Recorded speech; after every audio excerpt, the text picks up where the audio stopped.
আসসালামু আলাইকুম সুপ্রিয় দর্শক, চলে আসলাম জানিয়ে দিতে আবহাওয়া দপ্তর থেকে পাওয়া সর্বশেষ আপডেট অনুযায়ী আগামীকাল 8ই নভেম্বর শনিবার কেমন থাকতে চলেছে দুই বাংলার আবহাওয়া পরিস্থিতি।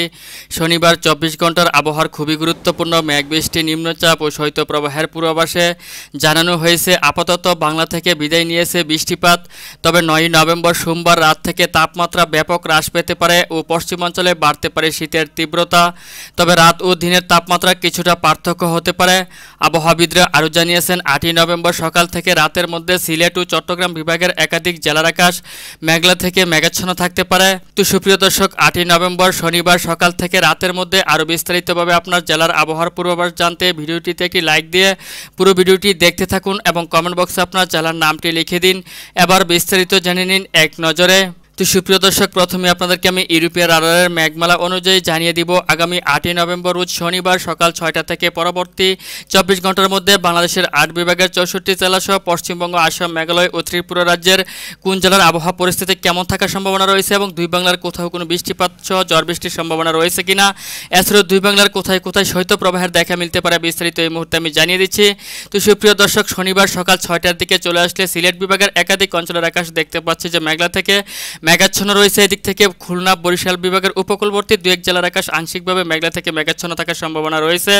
তাছাড়া এদিক থেকে চট্টগ্রাম বিভাগের একাধিক জেলার আকাশই আংশিকভাবে মেঘলা থেকে মেঘাচ্ছন্ন থাকার সম্ভাবনা রয়েছে। আসামের একাধিক জেলার আকাশ মেঘলা থেকে মেঘাচ্ছন্ন থাকার সম্ভাবনা রয়েছে। তাছাড়া আসাম, মেঘালয়ের দু এক জায়গার আকাশও আংশিক মেঘলা থেকে মেঘাচ্ছন্ন থাকার সম্ভাবনা রয়েছে। তবে বাংলাদেশের রংপুর, রাজশাহী, ময়মনসিংহ, ঢাকা, খুলনা, বরিশাল এদিক থেকে আপনার চট্টগ্রাম বিভাগের একাধিক জেলার আকাশে একদম পরিষ্কার পরিচ্ছন্ন এবং আবহাওয়া প্রধানত শুষ্ক থাকার সম্ভাবনা রয়েছে।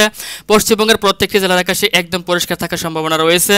তাছাড়া যদি আমি দুপুরের দিকে চলে আসি তাহলে দেখতে পাচ্ছি যে দুপুরের দিকে বাংলাদেশের প্রত্যেকটি জেলার আকাশে একদম পরিষ্কার রয়েছে, দুই বাংলার প্রত্যেকটি জেলার আকাশে পরিষ্কার রয়েছে এবং আবহাওয়া প্রধানত শুষ্ক রয়েছে। তবে মেঘালয়ের দু এক জেলার আকাশ আংশিকভাবে মেঘলা থেকে মেঘাচ্ছন্ন থাকার সম্ভাবনা রয়েছে।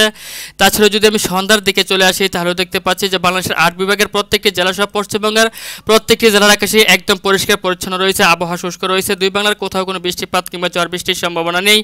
তাছাড়া সন্ধ্যা থেকে আমি যদি মাঝরাত্র অবধি চলে আসি তাহলে দেখতে পাচ্ছি যে মাঝরাত্রের দিকে আবার আপনার সিলেট বিভাগের একাধিক জায়গার আকাশ আংশিকভাবে মেঘলা থেকে মেঘাচ্ছন্ন হতে পারে। এদিক থেকে ত্রিপুরার দু এক জায়গার আকাশ মেঘলা থেকে মেঘাচ্ছন্ন হতে পারে।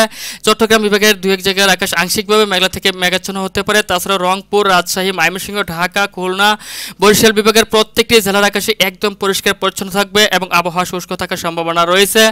এবং আমি যদি আপনার ভোররাত্রের দিকে চলে আসি তাহলে দেখতে পাচ্ছি ভোররাত্রের দিকেও আপনার মাঝরাত্রের পর থেকে ভোররাত্র অবধি সিলেট বিভাগের অধিকাংশ অঞ্চলের আকাশ মেঘলা থেকে মেঘাচ্ছন্ন থাকবে। আসাম, মেঘালয়ের একাধিক জেলার আকাশ সহ পশ্চিমবঙ্গের দু এক জায়গার আকাশ আংশিকভাবে মেঘলা থেকে মেঘাচ্ছন্ন থাকার সম্ভাবনা রয়েছে। চট্টগ্রাম বিভাগের একাধিক জেলার আকাশ আংশিকভাবে মেঘলা থেকে মেঘাচ্ছন্ন রয়েছে। এদিক থেকে ঢাকা, খুলনা, বরিশাল, রাজশাহী, রংপুর, ময়মনসিংহ বিভাগের অধিকাংশ অঞ্চলের আকাশে একদম পরিষ্কার পরিচ্ছন্ন এবং আবহাওয়া শুষ্ক থাকার সম্ভাবনা রয়েছে। তো সুপ্রিয় দর্শক, আপনারা দেখতে পেলেন যে আগামী আপনার 9ই নভেম্বর রোজ শনিবার সকাল 6টা থেকে পরবর্তী 24 ঘন্টার মধ্যে বাংলাদেশের প্রত্যেকটি জেলার আকাশে পরিষ্কার পরিচ্ছন্ন রয়েছে, বৃষ্টিপাতের সম্ভাবনা নেই। সেই সাথে পশ্চিমবঙ্গ সহ আসাম, মেঘালয় ও ত্রিপুরা রাজ্যের কোথাও কোনো বৃষ্টিপাত কিংবা ঝড় বৃষ্টির সম্ভাবনা নেই। তো সুপ্রিয় দর্শক, এই মুহূর্তে আপনাদেরকে আমি জানিয়ে দিব আজ থেকে পরবর্তী 5 দিনের মধ্যে বাংলাদেশের 8 বিভাগের 64 জেলা সহ পশ্চিমবঙ্গ, আসাম, মেঘালয় ও ত্রিপুরা রাজ্যের কোথাও কোনো বৃষ্টিপাত হতে পারে কিনা। তো সুপ্রিয় দর্শক, আজ থেকে পরবর্তী 5 দিনের মধ্যে দেখতে পাচ্ছি পশ্চিমবঙ্গের প্রত্যেকটি জেলার আকাশ একদম পরিষ্কার থাকবে, আসাম, মেঘালয় সহ ত্রিপুরার প্রত্যেকটি জেলার আকাশ একদম পরিষ্কার থাকবে। বাংলাদেশের 8 বিভাগের 64 জেলার আকাশে পরিষ্কার থাকতে পারে। কেবল এদিক থেকে চট্টগ্রাম বিভাগের ফটিকাছড়ি, এদিক থেকে চট্টগ্রাম, হাটহাজারী, রাঙ্গামাটি, বিলাইছড়ি, রাজস্থলী, রংছড়ি, সাতকানিয়া, কুতুবদিয়া, চকারিয়া, মহেশখালী, থানচি সহ দু এক জায়গাতে হালকা থেকে মাঝারি ধরনের বৃষ্টিপাতের একটি আশঙ্কা রয়েছে। এবং বরিশাল বিভাগের একাধিক জেলার আকাশ মেঘলা থেকে মেঘাচ্ছন্ন সহ বাংলাদেশের একাধিক জেলার আকাশ আংশিকভাবে মেঘলা থেকে মেঘাচ্ছন্ন থাকতে পারে। তবে আজ থেকে পরবর্তী 5 দিনের মধ্যে বাংলাদেশের 8 বিভাগের 64 জেলার আকাশ একদম পরিষ্কার থাকার সম্ভাবনা রয়েছে, আবহাওয়া শুষ্ক থাকার সম্ভাবনা রয়েছে, কোনো ধরনের বৃষ্টিপাত কিংবা ঝড় বৃষ্টির কোনো ধরনেরই আশঙ্কা নেই। তো সুপ্রিয় দর্শক, আগামী 9ই নভেম্বর থেকে তাপমাত্রা ব্যাপক হ্রাস পেতে আপনার শুরু করবে বাংলাদেশের একাধিক অঞ্চলগুলোতে। তার মধ্যে রাজশাহী, খুলনা এবং চট্টগ্রাম বিভাগের একাধিক অঞ্চলগুলোতে শীতের তীব্রতা বৃদ্ধি পেতে পারে। দেখতে পাচ্ছেন যে রাত্র বাড়ার সাথে সাথে রাজশাহী সহ এদিক থেকে খুলনা বিভাগের একাধিক জেলা এবং এদিক থেকে চট্টগ্রাম বিভাগের একাধিক জেলাতে সর্বনিম্ন 16 ডিগ্রি সেলসিয়াস পর্যন্ত তাপমাত্রা নেমে আসতে পারে।